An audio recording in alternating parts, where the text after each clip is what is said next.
Hi everyone, welcome back to my channel.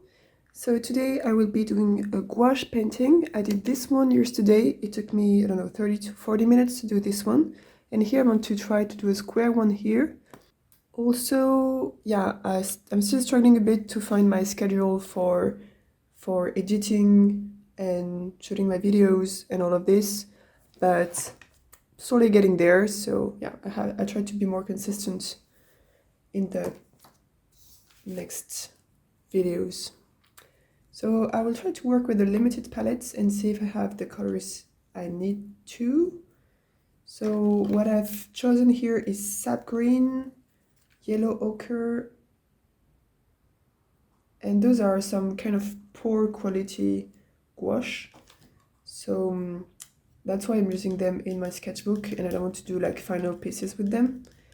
What is really nice is that I can still, for instance, this one, I can try to scan it and then upload it and do it as a print.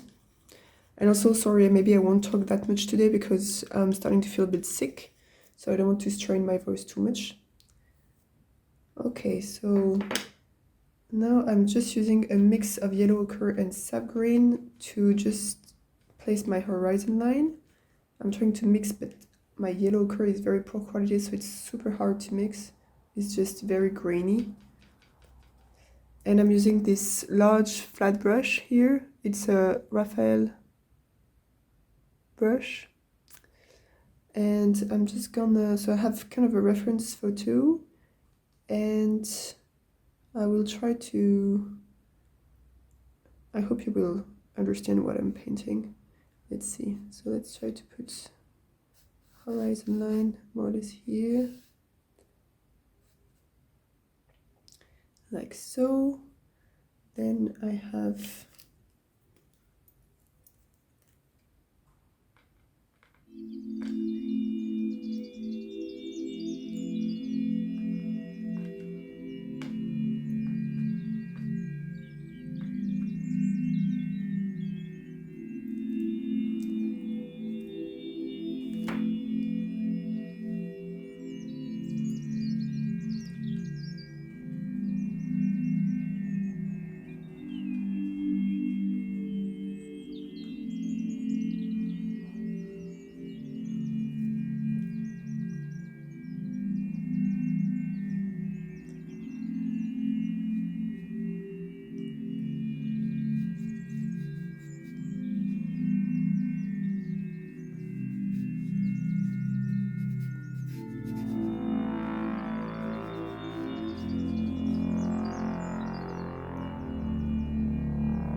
Okay, so what I did here was just to block out some of the shapes and put the base colors. So now I have more or less my composition. I'm a bit more familiar with the subject and I can start coming in with more details and put in more depth.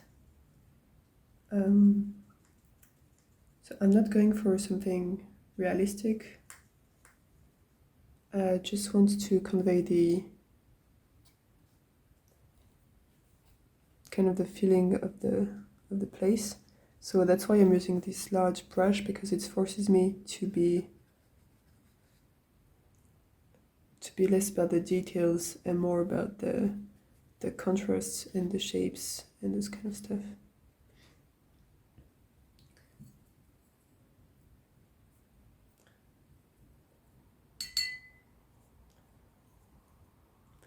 And also I'm working on the sketchbook here, so I can't really go too thick or too watery.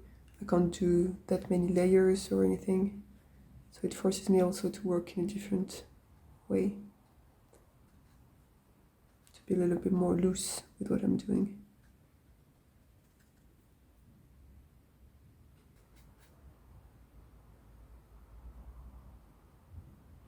And it's very hard because I'm using a lot of old gouache that had dried up on my palette and a lot of poor quality old gouache that had dried up on my palette, and it doesn't react that well when it's being reactivated by water. So I'm having really a hard time getting the right consistency for my gouache and not having it too watery or too sticky.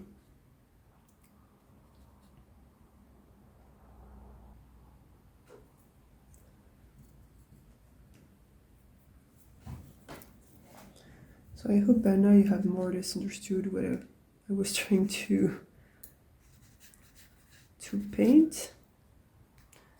So it's a stream in Scotland, I think, with a forest, and that's just some rocks on the foreground.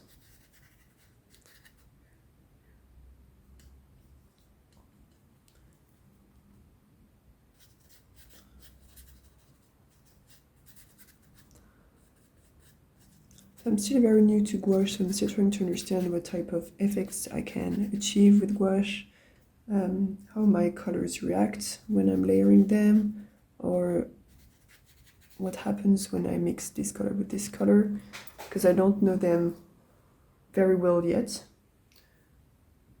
So that's still work in progress here. But I very much enjoy working with gouache. I think it's a lot of fun. And here I'm really struggling to do this stream because first the sky was very gray, so it was definitely not blue water, you know. And there were a lot of things happening on the stream, so it was not just water passing by, but there were a lot of obstacles and the water kept cascading here and there. So there are a lot of different areas where the water was behaving in different ways. And it's very hard to capture that, I feel.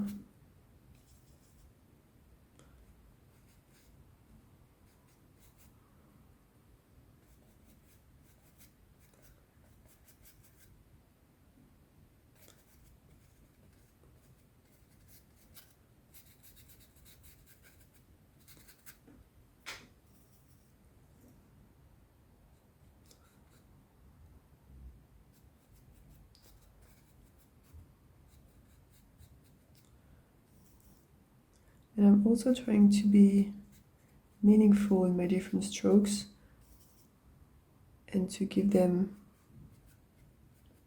a direction that makes sense with what I'm painting.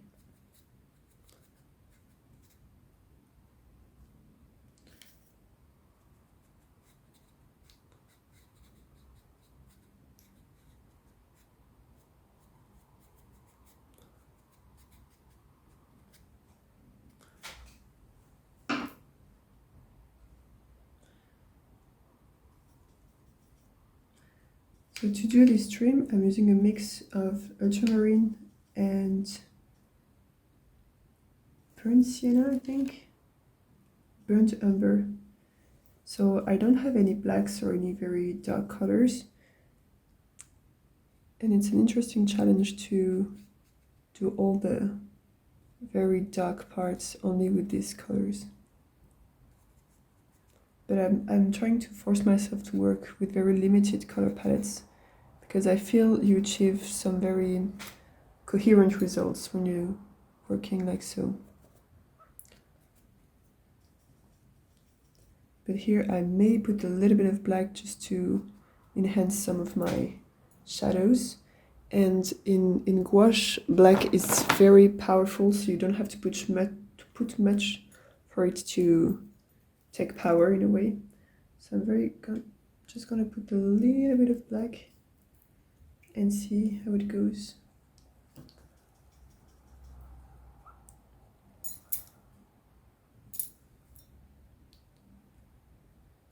Just for some of these shadows here,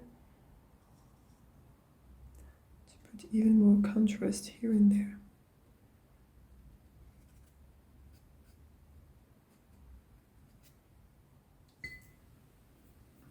So now what I want to do is put a little bit more details on those trees here, especially on the top of these trees that for now resemble more or less nothing. Give them a little bit more. Maybe that's a little bit too much, but we'll see.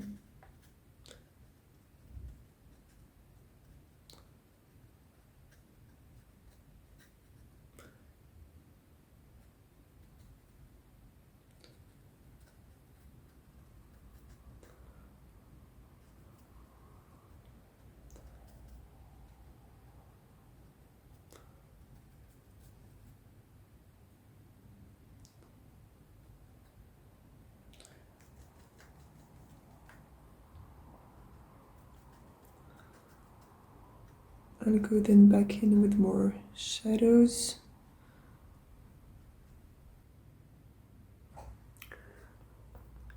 Okay, so it's slowly coming together. I'm not entirely convinced by my stream, but it's the first time I'm trying to do a stream, so it's also, you know, learning to do stuff. But I think for a first try on running water like that, it's not that bad. You can kind of get a feel of the water coming and running, I think. I hope. Let me know in the comments what you think.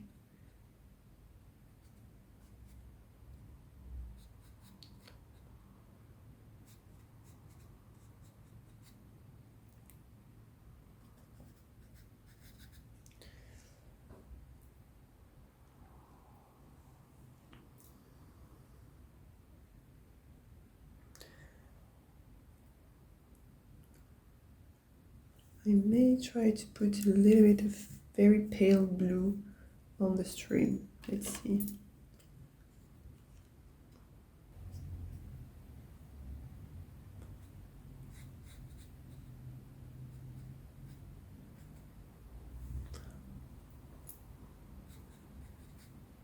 Just some hints here and there where the water is less runny and it reflects a bit more the sky.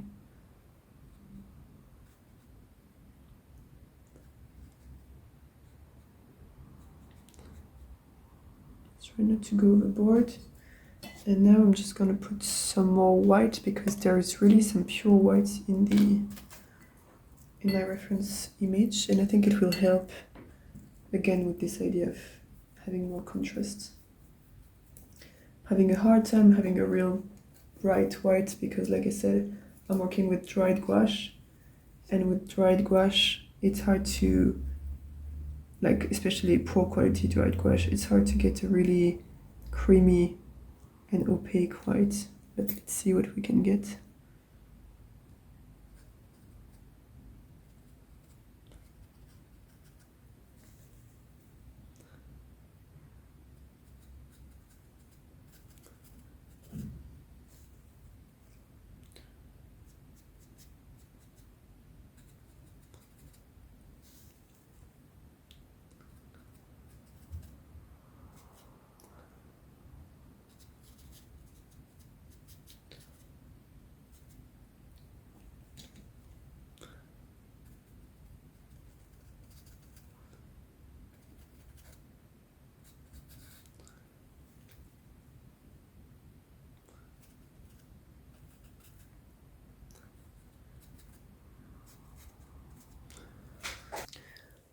So I'm just gonna wait for this part to dry and put some more details on top, and I'll show you how this went. Okay, so I'm back and here is the final result. It's not wet, it's not dry yet, but yeah, here it is. So I hope you've enjoyed this video. Here is a close-up of how it looks like. And I will put in the description the colors I've used. And yeah, so I hope you've enjoyed coming on this journey to discovering gouache with me. And don't hesitate to put in the comments what you'd like to see me next. And as always, like and subscribe if you like this video. And I'll see you in the next video. Bye!